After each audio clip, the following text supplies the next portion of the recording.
Arrogance is the quietest killer on any battlefield. It whispers of invincibility, of guaranteed victory, and it blinds leaders to the harsh reality of the fight. Tonight, we're going to watch a superpower die. We're going to witness how the pride of an entire nation was shattered in a single bloody afternoon. The date is October 25th, 1415. The place? A rain-soaked, muddy field in northern France, Agincourt. On one side, the French army stands as a glittering titan, a sea of steel and banners. They number over 30,000 men knights, nobles, and men-at-arms, the very flower of French chivalry. They are confident, well-fed, and eager for glory. On the other side, huddled in the cold morning mist, is the English army. They are a pathetic sight. A sick, starving, and exhausted force, barely 6,000 strong. Most of them are common archers with frostbitten hands and threadbare clothes, led by a young king, Henry V. On paper, this isn't a battle. It's a massacre waiting to happen. The French nobles are so sure of victory, they spend the morning arguing. Not about strategy, but about who will get the honor of leading the first charge. Who will capture King Henry and claim the massive ransom? Their arrogance is so profound, they literally shoved their own Genoese crossbowmen out of the way. In their minds, a peasant's weapon has no place in a glorious knightly duel. This day is for noble-born warriors, not for commoners. Across the muddy field, King Henry V does something completely unexpected.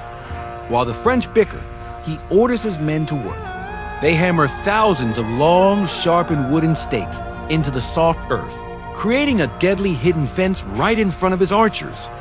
Then he pulls his longbowmen back, concealing them behind this simple but ingenious defense. And then he waits. Hours crawl by. The French, encumbered by their magnificent but incredibly heavy plate armor, are reluctant to move. The freshly plowed field, soaked by days of rain, has turned into a treacherous bog. Every step they take sinks them knee-deep in thick, sticky clay. They are effectively trapped by their own weight and the very ground they stand on.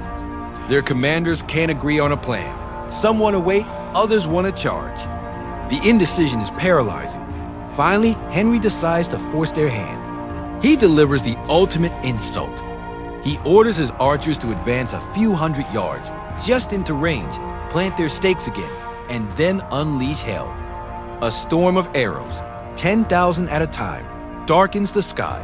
The sound is like a terrifying hiss, a promise of death. The arrows rain down on the stationary French knights. The humiliation is too much to bear. All discipline breaks. The charge everyone was waiting for finally begins. A wall of steel and horseflesh thunders forward, a magnificent but doomed spectacle. The ground, their silent enemy, betrays them. The front ranks of horses stumble and fall in the deep mud, their riders crashing down with them. The narrowness of the battlefield, flanked by woods, funnels the entire army into a compressed, chaotic killing zone. The charge slows to a crawl, and the French ranks bunch up, creating the perfect target. From behind their wooden stakes, the English longbowmen let loose volley after volley. It's not a battle, it's an execution. The English bodkin arrows are designed to punch through armor. They pierce visors, find gaps in neck guards, and tear through horseflesh. The front line of the French charge collapses into a horrifying pile of men and animals. But the rear ranks can't see what's happening. They keep pushing forward, trampling their own fallen comrades. Knights in full plate armor, weighing over 100 pounds, fall into the mud and can't get up. They are crushed by the weight of their friends, or simply drown in the suffocating clay. When the arrow storm finally subsides, the English infantry advances. They don't walk on mud. They walk on a carpet of French nobility. The fighting is brutal and personal. The lightly armored English archers, armed with hatchets and daggers, move easily across the field, dispatching the trapped and wounded knights. By the end of the day, the field is a vision of carnage. 10,000 French dead, some estimates say as high as 12,000. The flower of French chivalry has been utterly annihilated in just a few hours. And English losses? A few hundred at most. So here is a hard lesson from Agincourt, written in blood and mud. Superior numbers, shining armor, and noble birth mean absolutely nothing when the terrain, the weapon, and the strategy are all against you. Pride builds armies that cannot move. Ego chooses glory over victory. And arrogance, time and time again, digs its own grave. It's a powerful reminder to always respect the battlefield, to respect the weapon you don't understand, and to never let certainty blind you to the truth. Because if you don't, you risk becoming the lesson someone else learns tomorrow. Thanks for watching.